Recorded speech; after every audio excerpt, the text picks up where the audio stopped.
आइए अब सुनते हैं कार्यक्रम वृत्त रूपक प्रसारण की प्रतिध्वनियां। ये आकाशवाणी है। प्रसारण की प्रतिध्वनियां। भारत में व्यवस्थित रेडियो प्रसारण 8 जून 1936 को ऑल इंडिया रेडियो के नाम से शुरू हुआ था। इस प्रसारण को शुरू हुए 90 वर्ष हो गए हैं। इस उपलक्ष्य में प्रस्तुत है वृत्त रूपक प्रसारण की प्रतिध्वनियां। आइए आज सुनते हैं इस विशेष श्रृंखला की 5वीं कड़ी। लेखक और प्रस्तुतकर्ता पार्थ सारथी थपलियाल और अशोक अग्रोही। संपादन एवं प्रस्तुति सहयोग आकांक्षा सिंह। परिकल्पना एवं निर्देशन मनीषा जैन और प्रमोद कुमार।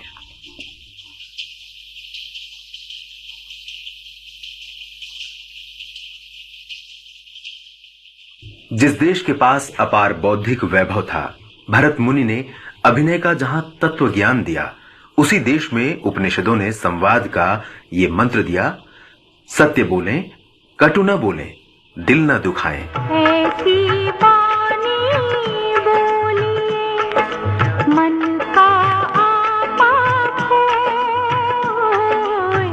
ऐसी बानी बोलिए, मन का आपा खोए। औरन को शीतल करे, आप हो शीतल होए। कबीरा आप हो शीतल होए। आकाशवाणी अपनी सरल, सुबोध और दोष रहित भाषा के लिए जानी जाती है। यहाँ हिंदी, उर्दू और अंग्रेजी के साथ साथ आंचलिक भाषाओं और बोलियों को भी सम्मान दिया जाता है। आकाशवाणी के माध्यम से अनेक साहित्यकारों ने आम लोगों के मध्य बोली जाने वाली भाषाओं और बोलियों को संस्कारित किया। सुमित्रा नंदन पंत, भवानी प्रसाद मिश्र, उपेंद्र नाथ अश्क, सुमित्रा कुमारी सिन्हा, इला चंद्र जोशी, हरिवंश राय बच्चन, पंडित नरेंद्र शर्मा, गोपाल दास, गिरिजा कुमार माथुर, जगदीश चंद्र माथुर, कमलेश्वर, राजेंद्र सिंह बेदी, अली सरदार जाफरी, मेलविल डेमेलो, सर्वेश्वर दयाल सक्सेना और प्रभाकर माचवे जैसे साहित्यकारों के योगदान को सदैव याद किया जाएगा। आकाशवाणी में वरिष्ठ ब्रॉडकास्टर रहे राजीव कुमार शुक्ल हिंदी के जाने माने कवि, नाट्यकर्मी और अंतर्राष्ट्रीय कमेंटेटर हैं। साहित्य की विभिन्न विधाओं का उन्हें गहरा ज्ञान है। हिंदी भाषा के मानकीकरण और भाषा चेतना के क्षेत्र में रेडियो प्रसारण के योगदान को रेखांकित करते हुए राजीव कुमार शुक्ल ने बताया, चूंकि हम वाचिक हिंदी की या वाचिक भाषा की बात कर रहे हैं जो बोली और सुनी जाती है, तो उसके साथ ये भी हुआ कि चूंकि हमारे देश में भाषाओं की बहुत विविधता है, तो जहां उन सभी भाषाओं में प्रचुर और गंभीर और समृद्ध साहित्य है और उनकी बड़ी लंबी परंपरा रही है, लेकिन साथ साथ इसलिए इन सभी भाषाओं का सम्मान करते हुए इनमें प्रसारणों की पूरी व्यवस्था आकाशवाणी में लगातार बनी रही है और ये प्रसारण होते रहे, इन्होंने अपनी भूमिका निभाई है। लेकिन साथ साथ ये भी हुआ कि आकाशवाणी के कार्यक्रमों के माध्यम से और समाचारों के माध्यम से जो देश के अहिंदी भाषी क्षेत्र के लोग भी हैं, उन तक ये ऐसी हिंदी जो व्यवहार में थी, सहज थी, सुबोध थी और उन तक सीधे पहुंचती थी, उसको सुनना और चूंकि सुनने की प्रक्रिया के साथ ही सीखना भी शुरू होता है, तो आप कह सकते हैं कि देश की भाषिक एकता के लिए भी और उसमें हिंदी को एक संपर्क भाषा के रूप में विकसित कराने में भी आकाशवाणी ने अपनी भूमिका निभाई। और जहां तक भाषी एकता की बात है, तो आकाशवाणी का एक कार्यक्रम होता है सर्वभाषा कवि सम्मेलन, जो 1956 से लगातार होता आ रहा है और जिसमें देश की सभी वो भाषाएं जो 8वीं अनुसूची में हैं, उनके कवि होते हैं, अपनी अपनी मूल भाषा में कविता पढ़ते हैं, उसका हिंदी अनुवाद प्रस्तुत किया जाता है और फिर उसके बाद इसे आकाशवाणी से प्रसारित किया जाता है। सभी भारतीय भाषाओं की कविताएं और फिर उनका हिंदी अनुवाद और अन्य केंद्र उन्हें अपनी अपनी भाषाओं में अनुदित करके भी प्रसारित करते हैं। तो आप कह सकते हैं कि भाषाओं में और भाषाओं के साथ साथ और आगे जाएं तो बोलियों में भी आकाशवाणी ने उनकी परंपरा को बनाए रखने और उनको विकसित करके आगे बढ़ाने का काम किया है। बहुमुखी प्रतिभा के धनी सुविख्यात कवि लक्ष्मी शंकर वाजपेयी आकाशवाणी के विभिन्न कार्यक्रमों के दिशा निर्देशक रहे।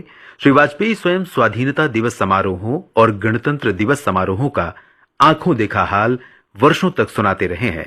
वे बताते हैं, जहाँ तक साहित्य की बात है तो हमने तो उस पहले एक कार्यक्रम जो चलाया था कविता समय नाम से, फिर उसको बदल के उसको और मतलब उसका दायरा बढ़ा दिया, सिर्फ कविता ना करके फिर वो कहानी तक सीमित हो गया, मतलब और साहित्य का सभी आने लगे, तो साहित्य समय उसका नाम है। तो उसमें तो आप आज की तारीख में आप नाम लीजिए किसी बड़े से बड़े साहित्यकार का, वो सारे के सारे लोग आए और उसमें सुविधा ये थी कि हमने उसके लिए तो मेरठ से और कहाँ से बिजनौर जहां से, ताकि एक अवसर मिले आम लोगों को कि अपने मनचाहे साहित्यकार के साथ वो संवाद कर सके।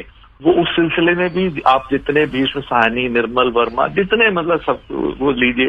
फिर वो एक कार्यक्रम जब चला, जब हमारे वो मंडलोई जी डायरेक्टर जनरल थे, वो शाम की चाय, तो वो तो बना ही इसीलिए था कि जो देश के दिग्गज लोग हैं वो आए उसमें, तो उसमें तो एक से बढ़ के एक, वहां भी ऐसे लोग, दिग्गज लोग आए हर तरह के, बल्कि स्टूडियो में करीब 125 लोग तो आ ही जाते, स्टूडियो 1 में इतना पूरा भर जाता था। पर जब वो हमने शाम की चाय की हरिप्रसाद चौरसिया जी का किया तो उसके लिए फिर हमें बाहर ऑडिटोरियम लेना पड़ा, तो ये सिलसिला भी चलता रहा। तो उस समय के तो बड़े से दिग्गज जो भी साहित्यकार, संगीतकार, ये एक सिलसिला निरंतर चलता रहा। साहित्य की एक प्रमुख विधा है नाटक। मूलतः नाटक दृश्य विधा में आता है। रेडियो नाटक लिखना बहुत ही कठिन काम है। इस कठिनाई का मुख्य कारण ये है कि ये विधा आंखों के बजाय कानों के लिए होती है। इसका मंच श्रोता की कल्पना होती है। लंबे समय तक रेडियो नाटक सजीव होते रहे। हवा महल,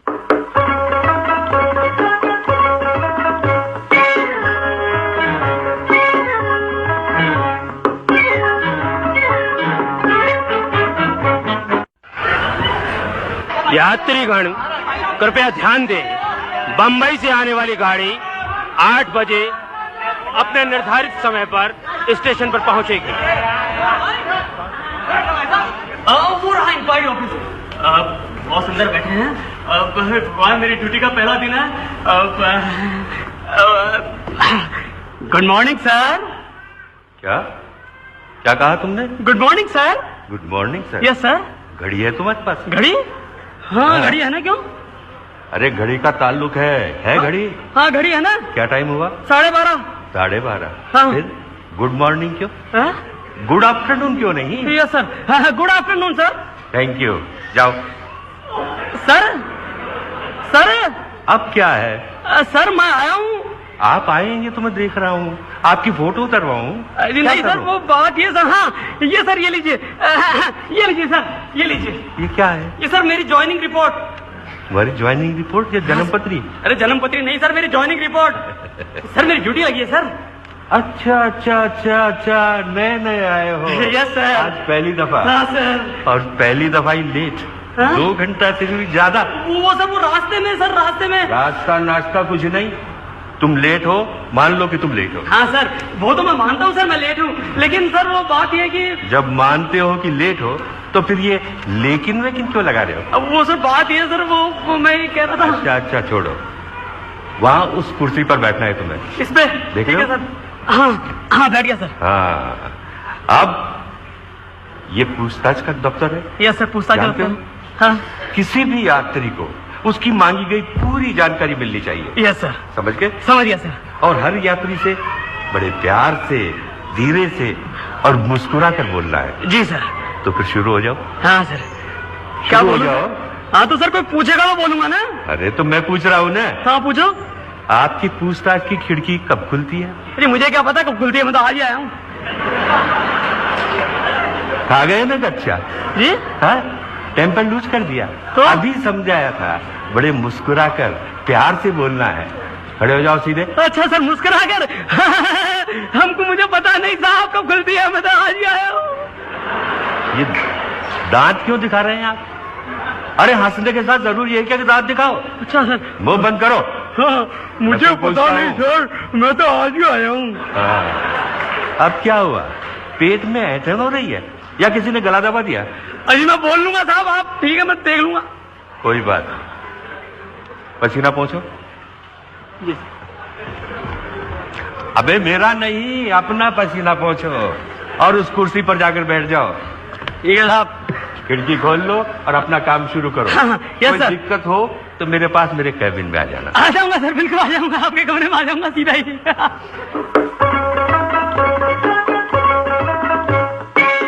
रेडियो नाट्य विधा के सुविख्यात नाटककार दानिश इकबाल उन महान नाटककारों को याद करते हैं जिन्होंने इस विधा पर गहनता से काम किया। अगर सिर्फ नाटकों की बात की जाए तो ये एक बहुत अच्छा मौका है कि हम मशहूर राइटर कृष्णचंद को इस मौके पे हमें याद करना चाहिए, मंटो को याद करना चाहिए, उनके साथी दोस्त उपेंद्र नाथ अश्क को याद करना चाहिए, राजा मेहदी अली खां जो उस जमाने में बच्चों के नाटक करते थे, बच्चों के कार्यक्रम करते थे, उनको याद करना चाहिए, खुर्शीद अनवर जो कि सरदार भगत सिंह के साथी थे, फैज अहमद फैज के साथी थे और आईसीएस में जिन्होंने टॉप किया था, लेकिन बाप ने कहा कि सरकारी नौकरी नहीं करोगे, कुछ आर्टिस्टिक काम करो, तो वो म्यूजिक कंपोजर थे हमारे। रोशन जो ऋतिक रोशन के दादा होते हैं, वो उस जमाने में रेडियो नाटकों में संगीत दिया करते थे।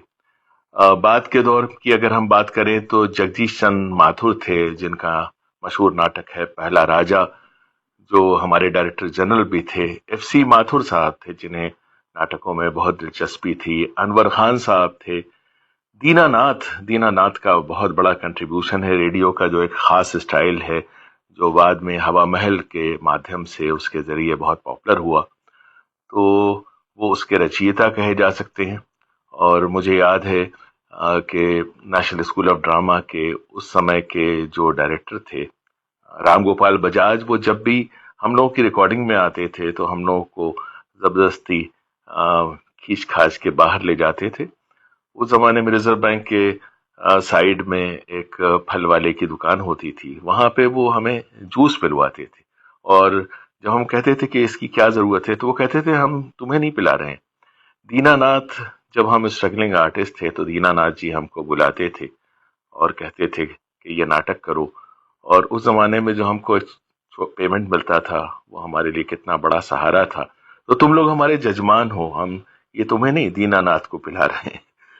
तो इसी तरह से सत्येंद्र शरद साहब थे जो कि रेडियो नाटकों में जिनका बहुत बड़ा कंट्रीब्यूशन है। चरणजीत साहब थे जिनका ढोल का पोल एक मॉन्यूमेंटल सीरीज थी 1971 की जंग के दौरान, और जिनको उस जमाने में पद्मश्री से सम्मानित किया गया। और उसी जमाने में विश्व प्रकाश दीक्षित बटुक एक राइटर के तौर पे, प्रोड्यूसर के तौर पे काम किया करते थे, और निर्मला अग्रवाल थी। जब मैंने ज्वाइन किया था तो देखा जाए तो वही हमारी गाइड, फिलोसफर और मेंटोर थी। उसी जमाने में मुद्रा राक्षस हुआ करते थे जो बहुत अच्छे नाटककार थे, बहुत बड़े प्रोड्यूसर भी थे। लोग बताते हैं कि जिस जमाने में कृष्णचंद और मंटो ये लोग काम करते थे उससे थोड़ा सा पहले खुर्शीद अनवर के ज़माने में, रोशन के ज़माने में मधुबाला एक चाइल्ड आर्टिस्ट के तौर पे रेडियो आया करती थी और बच्चों के नाटकों में शामिल होती थी। मदन मोहन लखनऊ में थे, लेकिन जब भी दिल्ली आते थे तो वो नाटकों में म्यूजिक देने के लिए आ जाते थे। बल्कि तलत महमूद को भी कहते हैं कि अगर वो आ रहे होते थे, आसपास होते तो उन्हें बुला लेते थे।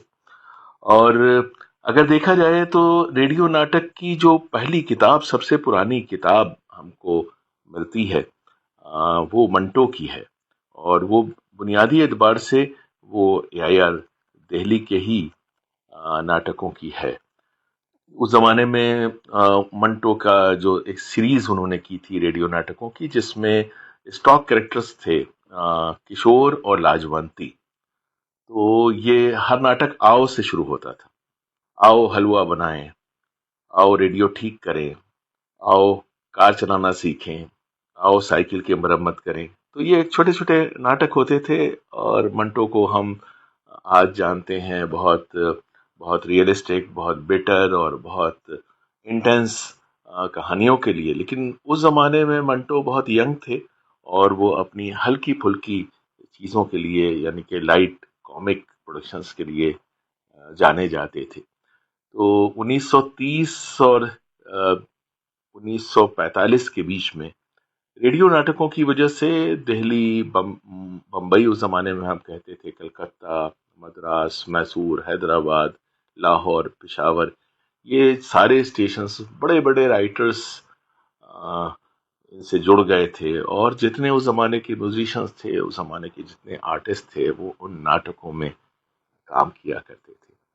तो ये मौका है उन सबको याद करने का जिनकी वजह से न सिर्फ रेडियो बल्कि जो परफॉर्मेंस की इंडस्ट्री है और बाद में यही लोग फिल्मों में गए।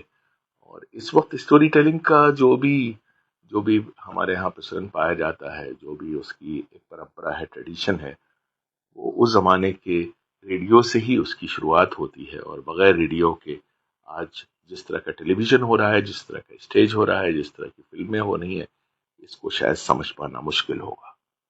अनेक रेडियो नाटकों का निर्देशन करने वाले सुदर्शन कुमार अपनी प्रसारण यात्रा को ध्यान में रखते हुए बताते हैं। जुलाई 1969 में मैंने AIR ज्वाइन किया।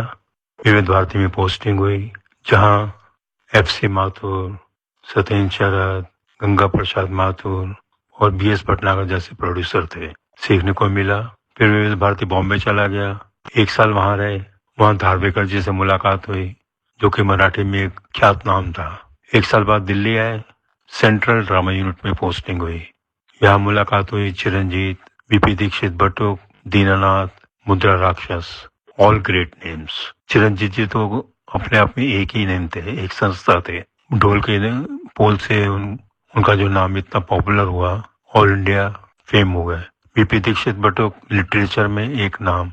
चिरंजीत जी रिटायर हुए। रिटायरमेंट से पहले सत्येंद्र शरद जी को दिल्ली से सेंट्रल ड्रामा में लेकर आए। फिर उनके साथ काम करने का मौका मिला। 1983 में मैं प्रोड्यूसर बन गया। यहाँ ग्रो करते करते फिर सत्येंद्र शरद रिटायर हो गए। उनके बाद निर्मला अग्रवाल आए। आते ही उन्होंने कहा बाकी स्टेशंस को भी हमने जो है अपने साथ जोड़ लिया और उन्होंने भी बगैर स्क्रिप्ट पढ़े स्टेज शो करने शुरू कर दिए। इस परंपरा से ये हुआ कि कभी लखनऊ ने ऑर्गेनाइज किया, कभी इलाहाबाद ने ऑर्गेनाइज किया, कभी उदयपुर ने ऑर्गेनाइज किया।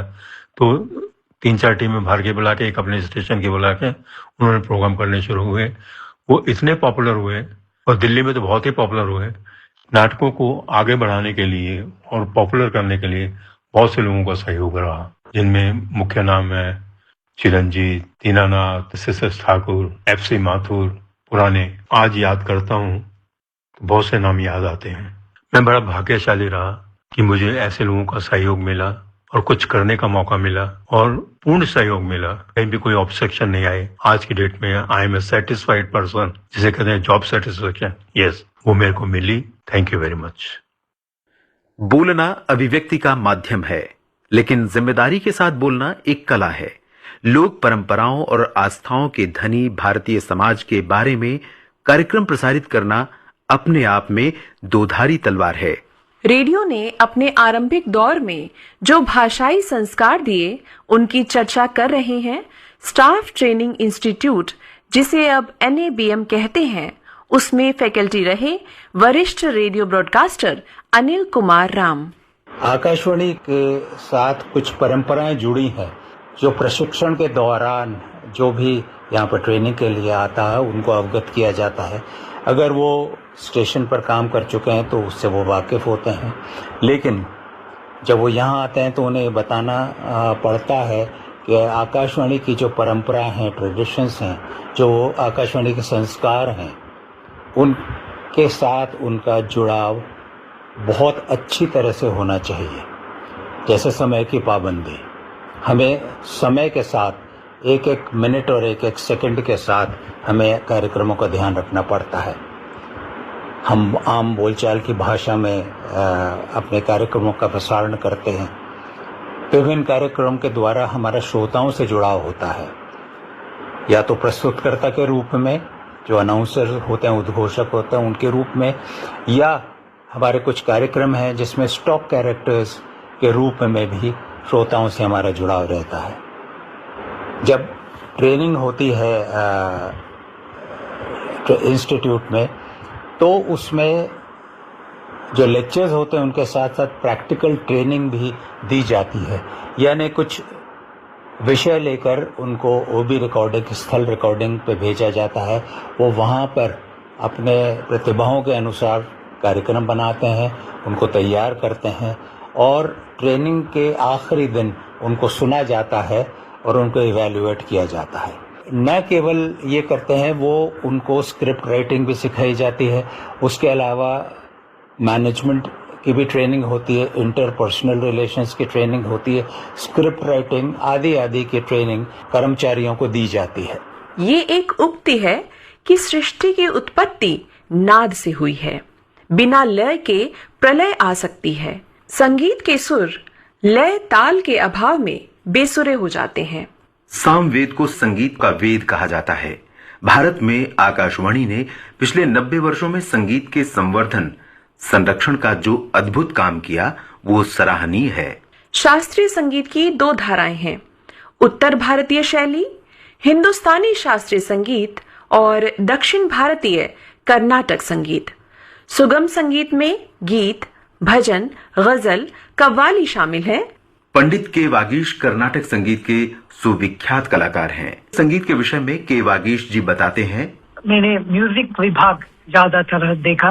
मुझे आकाशवाणी तिरुचिरापल्ली में स्टेशन डायरेक्टर के पद पे काम करने का मौका मिला। तभी मुझे पता लगा आकाशवाणी के साथ लिसनर्स का कितनी लगाव है, कितनी प्यार है। मुझे बड़े बड़े कलाकारों से मिलने का मौका जरूर मिला। उनकी राय, हमारा प्रोग्राम्स को कैसे इम्प्रूव करना है, नेशनल लेवल पे हो, स्टेशन लेवल पे हो, कैसे इम्प्रूव करना है, ये बहुत अच्छा सुझाव हमको मिलता था, which I can never forget. Akashvani के साथ बहुत बड़े बड़े कलाकारों, प्रतिष्ठित कलाकारों का जुड़ाव था, उनका संपर्क था। जैसे रविशंकर जी, विजय राघव राव जी, हफीज अहमद खान साहब, सुमति मुटाटकर जी, कर्नाटक म्यूजिक में doctor M Balamurali Krishna, Semmangudi Srinivasa Iyer, G N. Balasubramaniam, Srirangam Gopala Ratnam, Sandhyavandanam Srinivasarao, T K. Govindarao, Yemani Shankara Sastry, महान कलाकार आकाशवाणी के साथ जुड़े थे। और इससे आकाशवाणी का इमेज इतनी ऊंचा रहा है। They have all contributed a lot for all India radio. Akashvani शास्त्रीय संगीत परंपरा को कायम रखने के लिए, शास्त्रीय संगीत के प्रसारण के लिए, propagation of music, preservation of music, हमारा ऑर्केस्ट्रा में बहुत बहुत अच्छे कलाकारों का रिकॉर्डिंग्स उपलब्ध है। ये भी एक बहुत खुशी की बात है, गर्व की बात है। 60s की रिकॉर्डिंग्स हमारा ऑर्केस्ट्रा में है और ये अभी सार्वजनिक को उपलब्ध करने के लिए सीडीज बना के बेचने का प्रक्रिया भी हमने किया है, so that it should reach masses, people should enjoy music. लोग संगीत सुन के उसका आनंद लेना है, जो आकाशवाणी का निधि जैसे हमने रखा है। पुरानी रिकॉर्डिंग, पुरानी कलाकारों का बहुत अच्छे रिकॉर्डिंग, उसको रिफर्बिश करके और ऑर्केस्ट्रा में बहुत अच्छा काम करके उसको प्रिजर्व किया है। तो हर प्रकार से आकाशवाणी का शास्त्रीय संगीत, कर्नाटिक, हिंदुस्तानी दोनों सिस्टम का कायम रखने के लिए बहुत प्रयास किया है और सफल प्रयास किया है।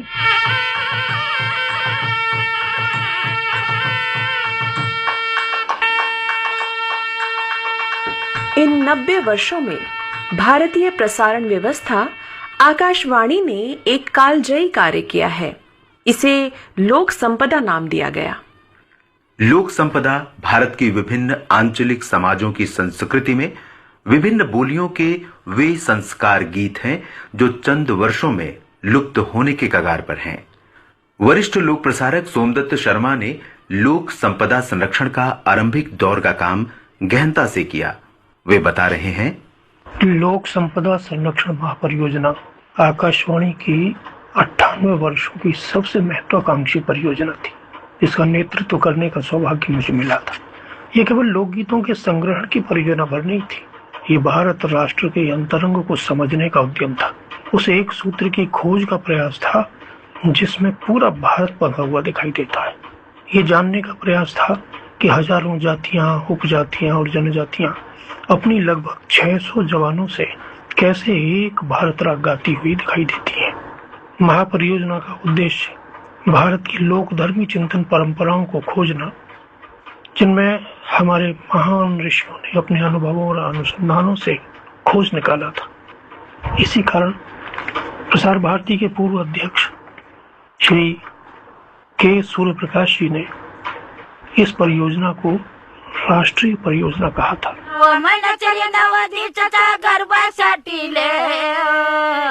शंकर देवाचे मैनाला कशी झाली रचना, शंकर देवाचे मैनाला कशी झाली रचना।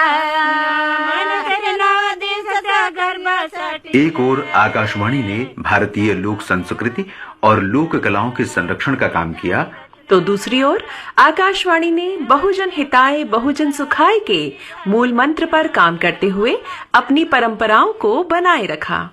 ऐसी ही एक समृद्ध परंपरा शारदीय नवरात्र पर महिषासुर मर्दिनी कार्यक्रम की रही है।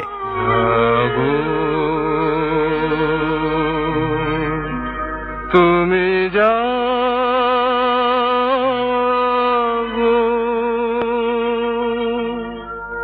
जागो दुर्गा जागो दश प्रहरण धारिणी अभय शक्ति बल प्रदायिनी तुम्हें जागो जागो तुम्हें जागो। कार्यक्रम के अगले अंक में आकाशवाणी की 90 सालों की गौरवशाली यात्रा के ऐसे ही कुछ और ध्वजवाहकों की जानकारी दी जाएगी। तब तक ऐसी सभी विद्वान प्रतिभाओं को नमन जिन्होंने आकाशवाणी को जन जन के दिलों तक पहुंचाने में महत्वपूर्ण भूमिका अदा की है। आकाशवाणी आकाशवाणी आकाशवाणी आकाशवाणी आकाशवाणी आकाशवाणी। प्रसारण की प्रतिध्वनियां। आज आप सुन रहे थे इस विशेष वृत्त रूपक श्रृंखला की 5वीं कड़ी। वाचन स्वर थे निशा भारद्वाज और देवेंद्र त्रिपाठी के।